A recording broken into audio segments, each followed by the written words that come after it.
I was a believer. I was a Shia Muslim. It's a little bit different than Sunni Islam, which is the Islam I think a lot of people are familiar with. Shia is a little bit different.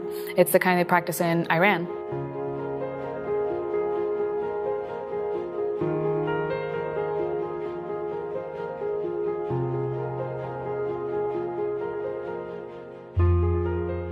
I believed for a long time, and I participated in the local community in Houston, Texas, which is actually a pretty large community of Muslims. And I did that for a long time until I decided that it doesn't make any sense.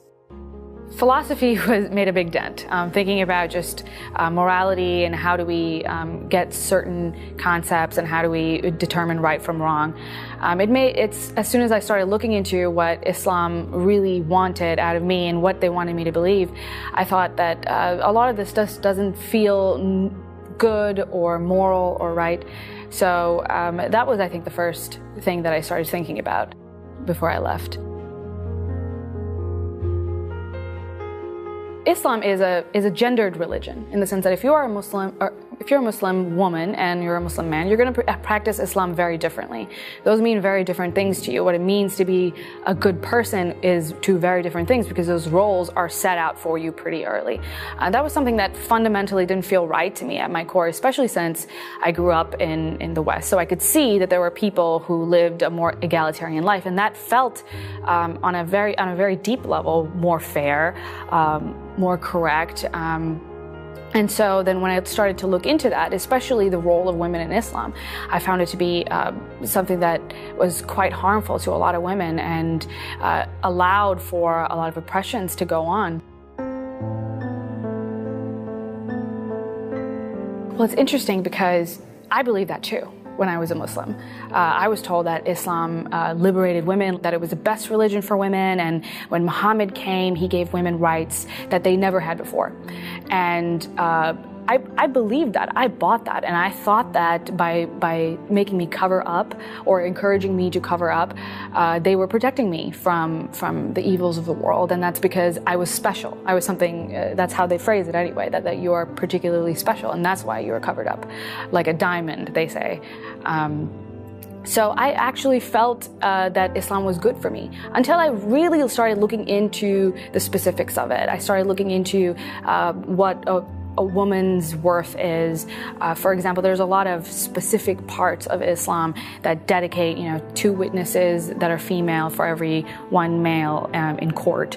Sharia law tells you how inheritance with men and women is different, and it doesn't really make any sense why a daughter would get less inheritance than a son. And so when you look at it through that perspective, it's very clear that it's not an egalitarian religion. I'm an atheist and I'm a humanist, I'm a free thinker. I call myself all those things. I think they mean different things to me, and I ascribe those labels to myself. I left religion around the age of 16. I met my first ex-Muslim at the age of 21, 22.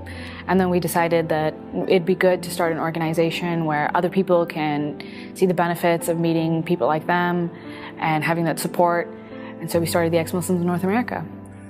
We don't proselytize, so it is, we're giving comfort and support to those who have already left. I mean, I'm a civil libertarian, so I think that if you are a Muslim and you believe certain things, you have every right to believe that in the privacy of your own home. I have a problem when those beliefs start harming other people, when they start harming women, when they start harming children. That's when I have a problem, and that's when I want to get involved. Otherwise, if that you're going to do whatever you want in the privacy of your own home, that's perfectly fine with me. So I don't really proselytize. But those who have decided that it's not the religion for them, because it is so difficult to leave, if you are a Muslim, because it is so difficult, I think it's really important to have those support and community networks. I'm very passionate about free speech.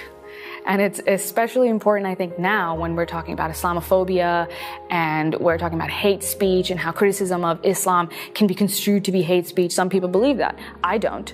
I think anti-Muslim bigotry, which is bigotry against Muslim as a people, and criticism of Islam are 2 very different concepts, and it's very important that we hold them apart as much as possible so that our dialogue can be constructive, truly constructive.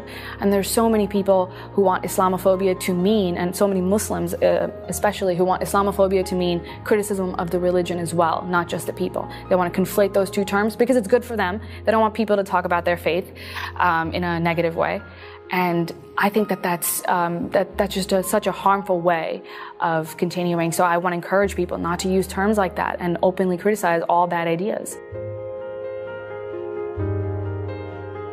I know when I thought to myself, I think I'm an atheist. I think I'm not going to buy any of this.